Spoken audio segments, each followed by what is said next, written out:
warahmatullahi wabarakatuh. Baiklah, kembali lagi dengan saya Mevina Fitriani di video administrasi dan supervisi pendidikan. Baiklah, pada kesempatan kali ini saya akan memberikan analisis tentang administrasi dan supervisi tentang administrasi layanan khusus atau manajemen layanan khusus. Baiklah, administrasi layanan khusus adalah satu bentuk kegiatan memberikan satu kondisi kenyamanan buat orang yang kita layani, atau yang namanya layanan paripurna tentu yang disengaja dan kondisinya memang luar biasa. Sama dengan teman-teman, khusus kalau teman-teman memang biasa saja, siapapun jadi teman.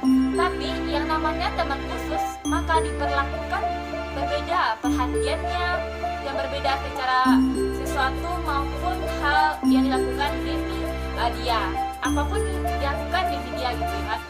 Yang teman-teman khusus begitu pula seharusnya dari sisi teori atau sisi pemahaman kata dalam bahasa Indonesia. Layanan khusus berarti benar-benar suatu yang disiapkan secara matang dalam memberikan layanan kepada mereka-mereka yang memang menjadi standar. Standar di mana? Standar atau dasar yang dilayani. Kalau untuk sekolah tentu kepada peserta didik, kalau untuk di perguruan tinggi tentu kepada para mahasiswanya gitu kan ya.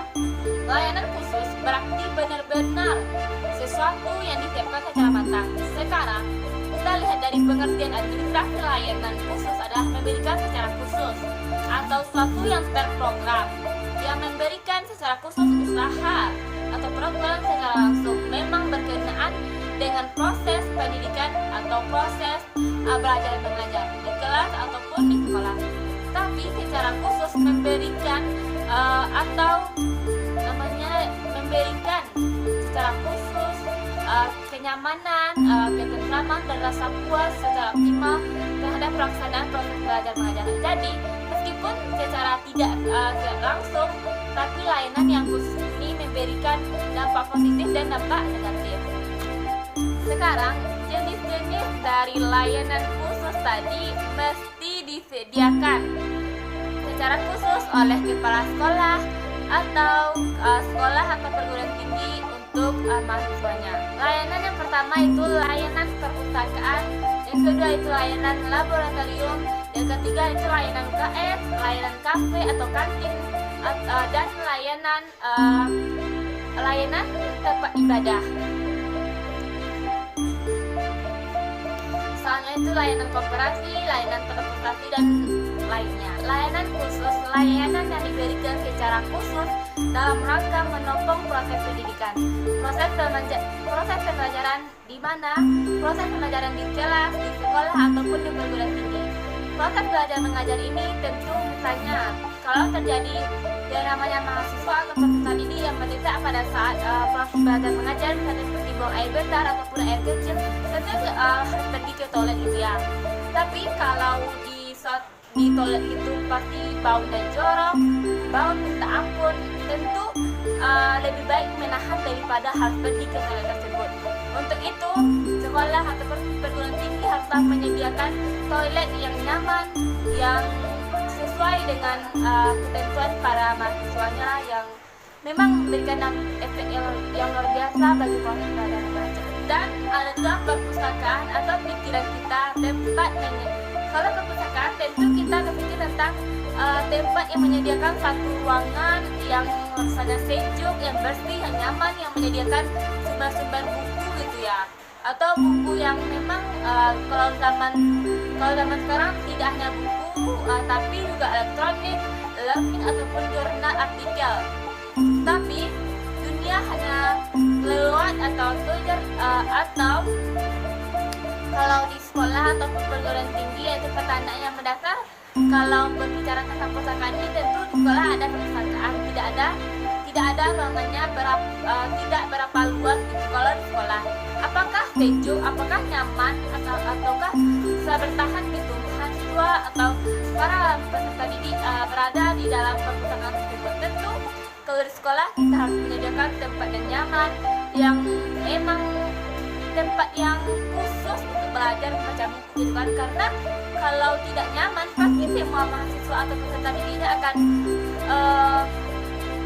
nyaman, akan hilang rasa belajar, tidak akan nikmat rasanya belajar atau tidak akan merasakan yang kenikmatan belajar kalau mereka tidak mendapatkan atau tidak merasakan nyaman di suatu perpustakaan tersebut. Untuk itu sangat penting sekali layanan perpustakaan yang memang sangat dibutuhkan oleh setiap komponen pendidikan, baik di sekolah, kampus, atau lembaga-lembaga pendidikan lainnya.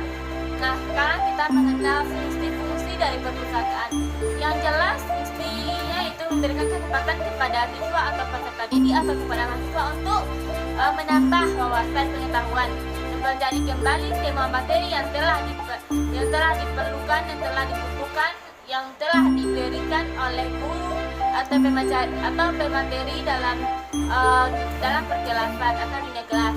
Yang kedua itu memberikan informasi yang berkenaan dengan pemenuhan rasa ingin tahu tersebut terobati dengan adanya kampus. Tentu mereka bisa mendapatkan sumber informasi dari buku, jurnal atau elektronik. Yang kedua yaitu tempat rekreasi, yang dimana sangat luar biasa persoalan rekreasi. Bukan mereka berjalan perpustakaan, tetapi bisa otak mereka bisa berkeliling dunia dengan yang adanya buku. Kalau di perpus tentu bisa juga tersedia laptop atau komputer yang itu kita bisa mengetahui tempat-tempat di luar negara. Misalnya kalau di UMP kita mengenal juga ya, tapi kalau tentu kita lebih mengenal negeri luar seperti mungkin kalau Amerika, Inggris ataupun Australia, mungkin negara-negara tetangga atau negara-negara yang memang negara-negara maju. Yaitu selanjutnya itu fungsi dari perpustakaan itu tentang fungsi penelitian, yang dimana bisa menjawab pertanyaan-pertanyaan ilmiah dengan buku-buku yang telah ada. Mungkin kalau pertanyaan yang susah kita dapatkan, kita bisa mencari buku di perpus yang memang khusus. Mungkin buku dari perpus tersebut bisa menjawab semua pertanyaan yang telah diberikan oleh mungkin guru, mungkin dosen, ataupun mungkin pertanyaan kita tentang penelitian yang telah kita lakukan. Selanjutnya itu fungsi laboratorium.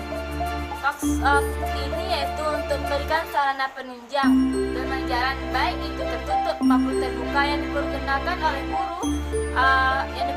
oleh guru kepada mahasiswa atau kepada siswa atau peserta didik melaksanakan praktikum.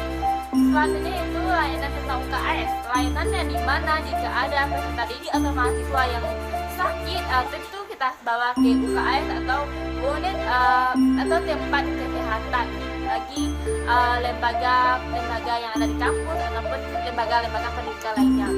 UKS ini sangat penting sekali.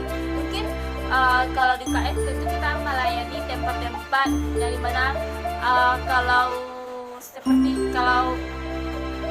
di rumah sakit tentu harus ada dokter, suster atau lainnya. Tentu kalau di UKS kita juga memberikan itu, tapi tidak selalu. Mungkin kalau di sekolah palingan sakit perut, atau mungkin kalau kita perempuan ketika pertama haid itu tentu sangat sakit sekali ya, pinggang atau perut, tentu haruslah perlu UKS untuk memberikan mungkin minyak angin, minyak kayu putih atau segala macam gitu ya. Mungkin kalau sakit perut, mual ataupun seperti pingsan pada saat upacara, tentu peserta didik atau mahasiswa perlu sekali untuk dibawa ke UKS. Selanjutnya itu layanan kafe atau kantin, yang dimana sangat penting sekali untuk misalnya pas waktu istirahat. Pasti kebanyakan kita waktu sekolah ya, ketika jam istirahat, ketika lapar gitu mau izin tapi dilihat ke kantin, karena tempat satu-satunya untuk istirahat itu ya di kantin gitu ya. Nah, semua orang rata-rata, termasuk saya juga ya gitu ya, kalau lapar gitu pasti perginya ke kantin gitu ya. Walaupun nanti jam pelajaran tentu penting lah, sangat penting sekali lah gitu ya, kantin sangat penting sekali dalam proses belajar mengajar. Karena mungkin kalau kita paksakan proses belajar mengajar, baru kita lapar, nggak akan konsen serius, akan konsen sekali proses belajar dilanjutkan dengan perut yang kosong atau bernapas. Itu kalau kebiasaan kita ya, kalau pas saat sekolah ataupun sekarang gitu ya, nggak terbiasa makan pagi. Mungkin kalau yang susah bangun pagi gitu, sedangkan untuk bangun aja susah apalagi untuk makan gitu, itu sangat perlu, sangat penting sekali lah kantin bagi lembaga pendidikan ataupun lembaga-lembaga lain, itu sangat penting sekali. Nah, selanjutnya yaitu tentang sarana ibadah. Cukup memprihatinkan sebenarnya ya, tapi beberapa konteks, beberapa kondisi, beberapa perguruan tinggi sudah mulai terlihat seharusnya kalau untuk perguruan tinggi minimal satu fakultas punya satu musola yang dikelola dan berganda membersihkan dan menjaga kebersihan itu, karena tempat ibadah itu berhubungan dengan Tuhan, yang dimana tempat Tuhan kuasa. Selain tempat ibadah, menjadi tempat prospek, tempat untuk bertukar pikiran, berdiskusi untuk proses kegiatan pendidikan atau keagamaan, pengembangan diri kerohanian. Tentu kita sebagai manusia harus seimbang antara jasmani dan rohani. Tidak hanya badan yang kita beri makan, kita beri nutrisi, tapi jiwa haruslah kita obati, haruslah kita sirami dengan kerohanian kita kepada Tuhan Yang Maha Esa.